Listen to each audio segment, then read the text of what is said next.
দুটি নীলা চৰাই আকাশত সদায় একেলগে উৰিছিল। দুয়ো একেলগে খাইছিল, ফুৰিছিল, আনন্দ কৰিছিল। হঠাৎ এদিন এটি চৰাইয়ে পাখিত আঘাত পাই উৰিব নোৱাৰা হ'ল। চৰাইজনীয়ে লগৰ চৰাইজনীক সুধিছিল, তুমি মোক এৰি যাবা নেকি? সুস্থ চৰাইজনীয়ে লগে লগে পাখি দুখন কাটি কৈছিল, এতিয়াতো আৰু প্ৰশ্ন কৰিবলৈ কোনো কথা নাই। কেইদিনমান দুয়ো আনন্দেৰে পাৰ কৰিলে। হঠাৎ এদিন ধুমুহা অহাৰ আগজাননী পাই চৰাই দুটিয়ে সেই স্থানৰ পৰা নিৰাপদ স্থানলৈ যাবলৈ উৰিব চেষ্টা কৰিলে। পাখি কটা চৰাইজনীয়েতো উৰিব নোৱাৰিলে, কিন্তু আঘাত পোৱা চৰাইজনী উৰিব সক্ষম হ'ল।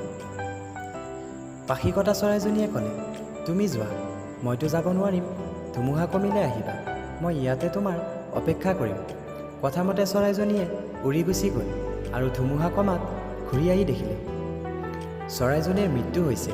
কাষত লিখা আছে, তুমি যদি এবাৰ ক'লা হয় মই তোমাক এৰি যাব নোৱাৰোঁ বুলি, মই ধুমুহাৰ সৈতে যুঁজি জীয়াই থাকিলোঁ হ'ল তোমাৰ অপেক্ষাত। সেইকাৰণে কাৰোবাক ভাল পালেও ইমানখিনি কেপাচিটি নিজৰ হাতত ৰখা দৰকাৰ, যাতে তেওঁ এৰি গ'লেও জীয়াই থকা সম্ভৱ হয়। এজন ল'ৰা আৰু এজনী ছোৱালী একেখন কলেজত পঢ়িছিল। দুয়ো সমক্লাছৰ আছিল আৰু দুয়ো ভাল বন্ধুও আছিল। দুয়োজন মিডিল ক্লাছ ফেমিলিৰ আছিল। কিছুদিন পিছত দুয়োৰে বন্ধুত্ব প্ৰেমলৈ সলনি হয়। তেতিয়ালৈ সকলো ঠিকেই আছিল। দুয়ো বাছেৰে কলেজ অহা যোৱা কৰিছিল। যিহেতু দুয়ো ভাল বন্ধু আছিল, সেয়ে প্ৰেমত সিহঁতৰ বিশেষ চিন্তা কৰিবলগীয়া একো নাছিল। এজনে আনজনক সকলো এৰি দিছিল, যেন প্ৰেমিক প্ৰেমিকা নহয়, পতি পত্নী। এনেকৈ বহুদিন পাৰ হৈ যায়। হঠাৎ ল'ৰাজনৰ লাইফষ্টাইল সলনি হ'ব ধৰিলে। সি আগতে বাছত আহিছিল, এতিয়া বাইক লৈ আহে। ৰাস্তাৰ কাষৰ হোটেলত খাইছিল, এতিয়া ডাঙৰ ৰেষ্টুৰেণ্টত খায়। লাহে লাহে তাৰ প্ৰেমিকাকো ভাল নলগা হ'ল, কাৰণ তাৰ লগত ষ্টেটাছ নিমিলে। তাই বহু চিন্তাত পৰিল। এদিন তাই সুধিলে, তুমি এইবোৰ কেনেকৈ কৰিলা? আৰু তুমি আগৰ দৰে নাই, মোকো যেন গুৰুত্ব নিদিয়া হৈছে।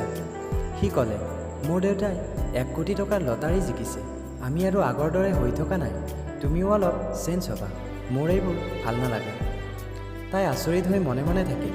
সেইদিনা তাই আৰু একো ক'ব নোৱাৰিলে। পিছদিনা তাই তাক কাকুতি মিনতি কৰিলে, তুমি যি ইচ্ছা তাকে কৰা, কিন্তু মোৰ লগত এনে নকৰিবা। তুমি নোহোৱাকৈ মই জীয়াই থাকিব নোৱাৰিম, আমাৰ কথা সকলোৱে জানে।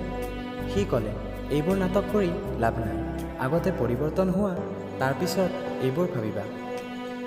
তাইৰ আৰু বুজিব বাকী নাথাকিল। তাই যেনে তেনে নিজকে চম্ভালি ঘৰলৈ গ'ল। তাইৰ পঢ়া শুনা, সপোন সকলোৰে যেন ইমানতে অন্ত পৰিল। এইটো কাহিনী সত্য নহ'লেও বাস্তৱ জীৱনৰ লগত বহুত মিল আছে। এজন ধনী মানুহে তেওঁৰ হীৰাখিনি এজন মানুহক দেখাই ক'লে, এই হীৰাখিনিৰ মূল্য কোটি টকাতকৈ অধিক, এইখিনি মোৰ যুগমীয়া সম্পত্তি। কথাখিনি নিগনিয়ে তাই মনে মনে শুনি আছিল। নিগনিয়ে ভাবিলে, ইয়াৰে যদি মই এটা টুকুৰা নিব পাৰোঁ, ময়ো ধনী হৈ যাম। সেই বুলি নিগনিয়ে এটা হীৰাৰ টুকুৰা গিলি পেলালে। আৰু ধনী ব্যক্তিজনে পিছদিনা হীৰাখিনি চাই গম পালে, ইয়াৰে এটা টুকুৰা নাই। তেওঁ অনুমান কৰিলে নিশ্চয় নিগনিয়ে খাইছে।